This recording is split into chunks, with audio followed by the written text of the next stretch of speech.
With permission, Mr. Speaker, I would like to make a statement about Baroness Casey's review of the Metropolitan Police.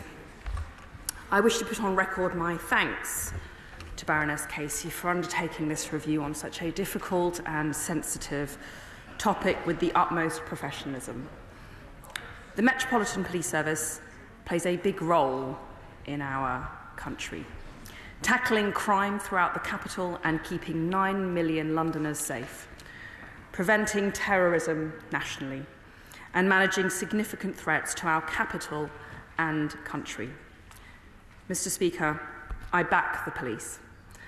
I trust them to put their safety before ours, to step into danger, to protect the most vulnerable, to support all of us at our most fearful, painful, and tragic moments. Many of us can never imagine the challenges that regular police officers face every day. That's particularly poignant as tomorrow marks the 6th anniversary of the murder of PC Keith Palmer in the line of duty whilst he was protecting all of us in this place. And for their contribution, I'm sure all members will join me in thanking the police for their work. But, Mr. Speaker, there have been growing concerns around the performance of the Metropolitan Police and its ability to command the confidence and trust of Londoners. This follows a series of abhorrent cases of officers who betrayed the public's trust and hideously abused their powers. In June last year, the Inspectorate announced that the force would be put into an engage phase. In July, this government appointed Sir Mark Rowley to the post of Metropolitan Police Commissioner with the express purpose of turning the organisation around. Today's report, commissioned by Sir Mark's predecessor, makes for very concerning reading. It's clear that there have been serious failures of culture, leadership and standards within the Metropolitan Police. That's why Sir Mark Rowley's top priority since becoming Commissioner has been to deliver a plan to turn around the Met and restore confidence in policing in London. Baroness Casey's report finds deep-seated cultural issues in the force, persistent poor planning and short-termism, a failure of local accountability, insularity and defensiveness, a lack of focus on core areas of policing, including public protection. And she highlights the recent decline in trust and confidence in the Met among London's diverse communities. The report underlines the fact that the Met faces a long road to recovery.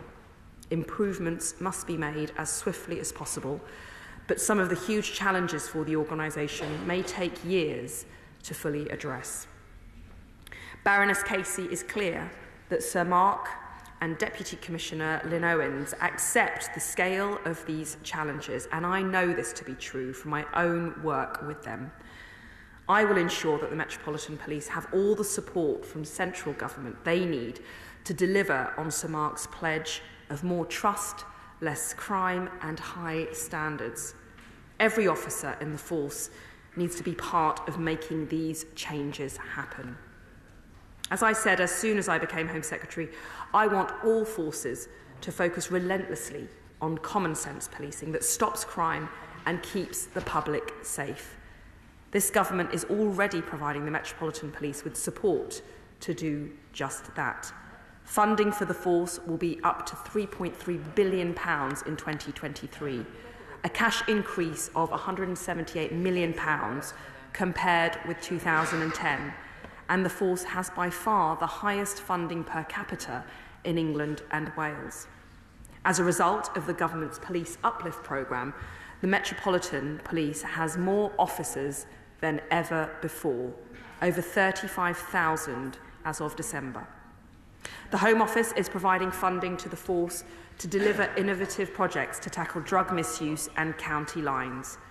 We are working with police and health partners to roll out a national right care, right person model to free up frontline officers to focus on investigating and fighting crime and ensuring that people in mental health crises get the right care from the right agency at the right time. Mr. Speaker, it is vital that the law-abiding public do not face a threat from the police themselves. Those who are not fit to wear the uniform must be prevented from doing so, and where they are revealed, they must be driven out of the force and face justice. We've taken steps to ensure that forces are tackling weaknesses in their vetting systems. I've listened to Sir Mark and his colleagues, and the Home Office is reviewing the police dismissals process to ensure that officers who fall short of expected standards can be quickly dismissed. The findings of Baroness Casey's review will help inform the work of Lady Angelini, whose independent inquiry, established by the government, will look at broader issues of police standards and culture. I'd like to turn to two particularly concerning aspects of Baroness Casey's report. Firstly, the report addresses questions of racism, misogyny and homophobia within the Metropolitan Police. Baroness Casey has identified evidence of discriminatory behaviour among officers, and I commend those officers who came forward to share their awful experiences with the review team. Discrimination must be tackled in all its forms, and I welcome Sir Mark's commitment to do so. I will be holding the Metropolitan Police and the Mayor of London to account by measuring their progress. I ask Londoners to judge Sir Mark and the Mayor of London not on their words, but on their actions to stamp out racist, misogynistic and homophobic behaviour. Indeed, action, not words, has been something that victims of police misconduct and criminal activity have asked for themselves. Secondly, officers working in the Parliamentary and Diplomatic Protection Command perform a vital function in protecting our embassies and keeping us, as members of Parliament, safe on the parliamentary estate. Baroness Casey's report is scathing in its analysis of the command's culture, and the whole House will be acutely aware of two recent cases of officers working in that command committing the most abhorrent crimes. I expect the Metropolitan Police to make sure that the reforms reflect the gravity of her findings, while ensuring that the command's critical security functions are maintained. The Home Office and the Parliamentary Security Department will work closely with the Metropolitan Police to ensure that this happens. Mr. Speaker, while I work closely with the Metropolitan Police, primary and political accountability, as Baroness Casey makes clear, sits with the Mayor of London. I spoke with the Mayor yesterday, and we are united in our support for the new Commissioner and his plan to turn around the Met so that Londoners get the police service that they deserve. Mr. Speaker, we all depend on the police, who overwhelmingly do a very difficult job bravely and well. It is vital that all officers maintain the very highest standards that the public expects of them.